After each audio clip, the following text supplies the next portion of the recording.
João Vitor. O jovem, ele é uma parcela muito importante do nosso país, né? Ele representa uma renovação, né? Ele representa uma mudança de rumo do nosso país, né? Ele representa uma força de trabalho nova, uma força intelectual nova. Mas infelizmente o nosso jovem na periferia de São Paulo, ele vem passando por sérias dificuldades, né? Dificuldades de acesso ao trabalho, dificuldades de acesso à renda, dificuldades de acesso à cultura, de acesso à educação. Eu conheci o João Vitor e a família num momento bem difícil da vida deles. Eles não tinham muitos mantimentos em casa. O pai estava num momento de desemprego, um momento bem difícil da vida deles. Foi assim que eu conheci a família. Quando você pega os equipamentos públicos do centro e os equipamentos privados que têm uma série de programações gratuitas, você tem ali um acesso bacana de arte e cultura, né? Mas quando você vem para a periferia de São Paulo, você não tem tanto SESC, você não tem tanta oferta de que o jovem possa ter acesso ao desenvolvimento pleno da sua jornada, né? Principalmente de formação, né? Independente de dificuldade do dia a dia, é uma família que um apoia o outro e um vive para ajudar o outro. E os pais, eu percebo que dão uma educação grande para os filhos e onde os meninos também são muito respeitosos. O João, ele sempre chamou a atenção pelo jeito dele calado e observador. Também pelo modo que ele foi persistente quando ele iniciou as aulas. Que ele participou de 2 turmas, então foram 2 anos de aula para que ele alcançasse aquele objetivo. E fica evidente nele o quanto a família foi importante como base, tanto o pai quanto a mãe. Em relação à sua timidez também, ele passa a assumir um papel ali de que eu sou o João Vitor. E ele rompe com aquele estigma que a gente cresceu ouvindo e por muitas vezes acaba repetindo, né, essas ações, atitudes de pensar que um jovem negro da periferia ele não tem uma educação, ele não tem a capacidade de romper as barreiras de conhecimento e que ele está sempre propício a ter as características negativas que a gente imagina.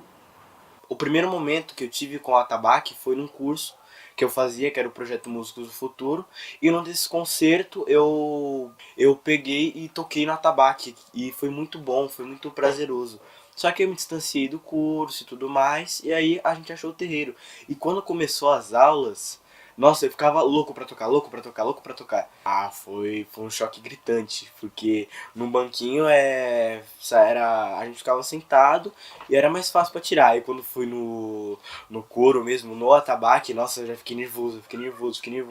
Então, o ponto da importância de nos estudar é saber quem nós somos. Qual foi o processo de colonização brasileira? Aqui na cidade de São Paulo, o que aconteceu que a maioria da população preta pobre mora na periferia e nessas quebradas com essas condições? A gente vive uma época chamada por alguns teóricos de sociedade burocrática, sociedade do espetáculo, né? Sociedade burocrática do consumo induzido, de uma sociedade midiática, que a gente compra tudo e entende tudo a partir da televisão. E o nosso cotidiano é gerido por essas relações. E quando a gente estuda, a gente se dá conta disso e começa a entender a engrenagem e como a gente faz para caminhar nesse processo. Onde que eu quero ir? Será que eu quero ser mão de obra barata? Será que eu quero corresponder? Será que eu sou... Por que eu sou oprimido? Será porque eu sou maioria, ajudei a construir esse país e não me vejo representado na história? Não estou nos ambientes de poder, não estou fazendo política pública. A minha população continua morrendo. Por que eu faço isso? A religião que eu decidi seguir dos meus ancestrais, ela é rechaçada. Então ter essas opções passa por entender a educação diferenciada e uma autoeducação. Preciso saber quem eu sou, preciso saber de onde eu vim, preciso saber quem está do meu lado, quem é quem, eu preciso disso. Gosto de estudar e sempre conhecer mais, porque a escola, ela tá me preparando para a vida, ela tá me dando conhecimento para que eu possa discernir o que é certo do que é errado. Meus pais também dão esse discernimento. Quando eu tiro uma nota ruim, digamos assim, um 6, nossa, fico para baixo, aí vem meu pai, a família toda, falar não fica assim, aí eu começo a bater mesmo, a bater na perna, na porta, e aí dá tudo certo. Hoje eu observo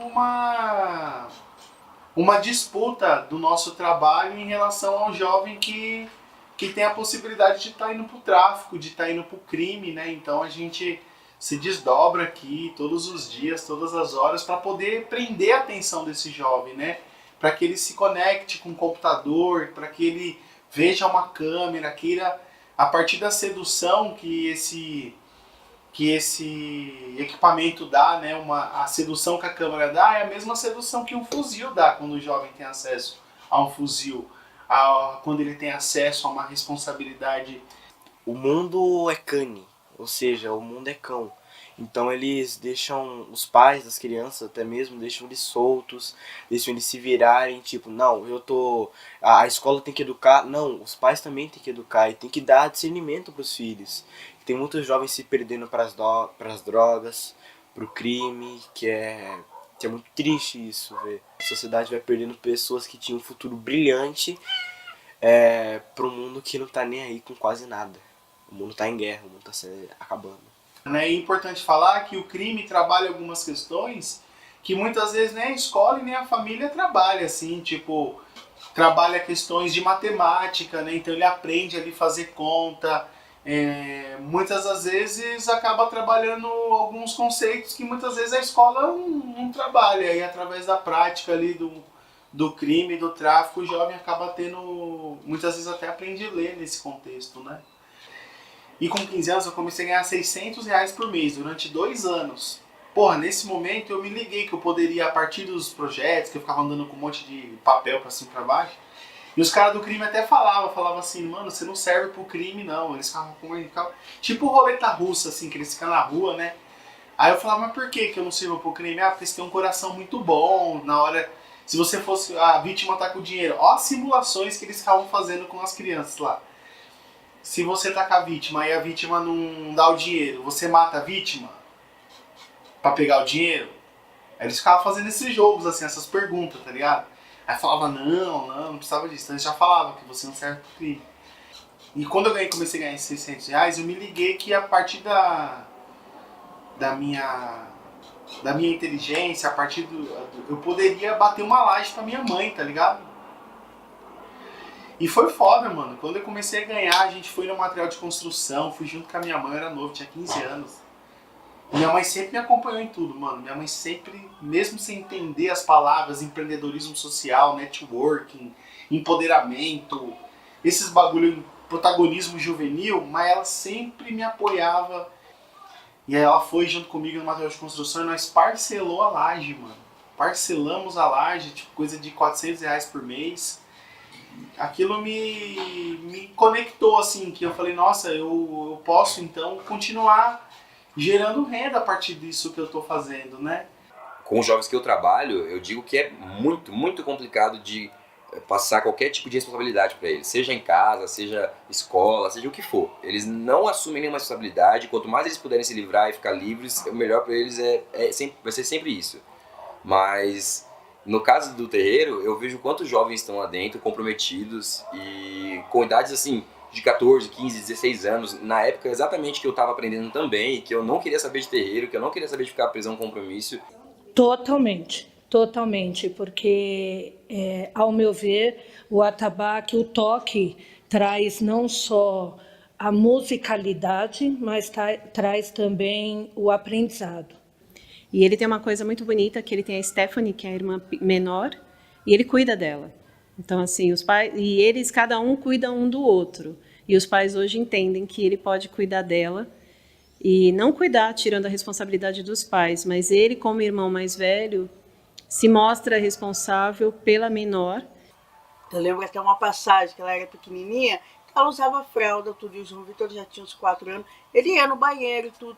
Então ela viu o irmãozinho indo, fechava a porta, E aí eu queria colocar ela, a fralda nela, ela não queria, ela tirava, arrancava, porque ela queria ir no banheiro, porque o irmão dela estava indo no banheiro. Então ela sempre, ela espera muito nele, tudo que ele faz, ela quer fazer. Então ela também não vê a hora de chegar a idade dela para ela começar a tocar. E ela ainda fala, olha, João Vitor, eu vou tocar, vou ser orgã, mas eu vou ser a mãe de santo. E houve um momento em que eu comecei a ouvir uma palavra dentro da sala de aula que era tizil. As pessoas ficavam tizil, tizil, tizil. E eu não entendi o que era isso. Até que um dia, uma colega minha disse, olha, esse negócio de tizil é com você. Eu falei, comigo? Mas o que é isso? Não, tizil é um passarinho preto. E como você é a única negra aqui na turma, eles estão fazendo isso aí com você. Eu me reconheci como menino negro quando eu tomei o segundo passe com o vô, com o preto velho. Ele falou que minhas mãos são todas marcadas e ele falou, essas mãos são de quem já sofreu bastante, já tá nessa terra faz muito tempo, tem muito a ensinar, tem muito a aprender. E também passou por um momento que até a sociedade em si desconfia. Ó, veja bem, primeiro eu acho que não falo do jovem, eu falo do Estado. O Estado, ele tem obrigação de dar todas as condições para esse jovem, sabe, ser educado. Não é? Porque está na Constituição, né, que a gente tem que ter essas coisas todas, não é isso? Mas, infelizmente, como a sociedade, principalmente a sociedade brasileira, ela tem todo um recorte, né, de racismo, fica, às vezes, inacessível, né, para um jovem, para uma criança, ter acesso, né, à escola. Tudo para essa parte, essa grande parte, né, da juventude, a juventude negra principalmente, tudo é muito difícil. Não há interesse em se dar, sabe, acesso, inclusão para esse grupo. Por isso que eu continuo afirmando que, embora aconteceu aí a abolição, né, a abolição, que não foi abolição nenhuma, e a Mangueira conseguiu até falar muito bem essa questão no Samba Enredo de 2019, e isso ainda perdura de uma outra forma, porque tem o racismo institucional, né? Tem vários tipos de racismo que permeiam a nossa sociedade. Então, quando você me pergunta para mim qual é a importância desse jovem se ocupar, na verdade ele tem que ter muita coragem, ele na verdade é um herói, sabe? Ele é um herói. A partir do momento que ele consegue exercer a arte dele, sabe? Consegue se formar, consegue sobressair nesse negócio todo aí, ele é um herói, ele é um corajoso, ele é um sobrevivente, eu posso dizer assim. Porque o genocídio da juventude negra está batendo na cara da gente e na nossa porta todo dia. Ele começou a ficar mais tranquilo.